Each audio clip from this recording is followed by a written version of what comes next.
ಒಂದಿದ್ದಲೊಂದು ಕಾಲದಲ್ಲಿ ಹಸಿರು ಬೆಟ್ಟಗಳು, ಸುಂದರ ವನ್ಯಜೀವಿ ಮತ್ತು ಗಾಢ ಕಾಡುಗಳಿಂದ ಕೂಡಿದ ರಾಜ್ಯವಿತ್ತು. ಆ ರಾಜ್ಯದ ಹೆಸರು ಸುಂದರನಾಡು.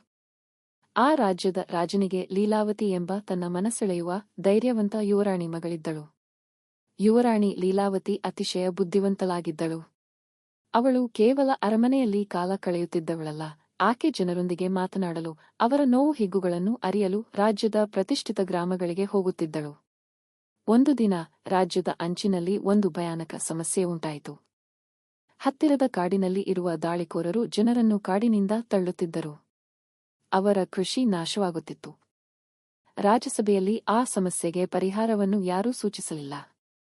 ಆಗ ಯುವರಾಣಿ ಲೀಲಾವತಿ ಬಂಗಾರದ ರಥವನ್ನೇ ಬಿಟ್ಟು ಸಾಮಾನ್ಯ ವೇಷ ಧರಿಸಿ ಆ ಊರಿಗೆ ಹೋಗಿ ಜನರೊಂದಿಗೆ ಕೆಲಸ ಮಾಡಿ ಸಮಸ್ಯೆಯನ್ನು ಓದಿ. ಅವಳು ಸೈನಿಕರ ಸಹಾಯವಿಲ್ಲದೆ ಗ್ರಾಮಸ್ಥರ ಸಹಕಾರದಿಂದ ದಾಳಿಕೋರರನ್ನು ಹಿಂದಟ್ಟಿ ಕಾಡನ್ನು ಉಳಿಸಿಕೊಂಡಳು. ಅವಳ ಧೈರ್ಯ, ಪ್ರಜಾಪ್ರಿಯತೆ ಹಾಗೂ ಬುದ್ಧಿಯು ರಾಜ್ಯದ ಎಲ್ಲೆಡೆ ಹರಡಿತು. ರಾಜ ತನ್ನ ಪುತ್ರಿಯ ಧೈರ್ಯವನ್ನು ಮೆಚ್ಚಿ ಇವಳು ನಿಜವಾದ ಯುವರಾಣಿಯೇ ಎಂದು ಘೋಷಿಸಿದ. ಅದಿನಿಂದಲೂ ಲೀಲಾವತಿ ತನ್ನ ಪ್ರಜಾಪ್ರಿಯತೆಯ ಮೂಲಕ ಒಂದು ಶಕ್ತಿಶಾಲಿ ರಾಣಿಯಾಗಿ ಹೊರಹೊಮ್ಮಿದಳು. ರಾಜ್ಯದಲ್ಲಿ ಶಾಂತಿ, ನೆಮ್ಮದಿ ಮತ್ತು ಸಮೃದ್ಧಿ ಹರಡಿದವು. ಯುಪೈ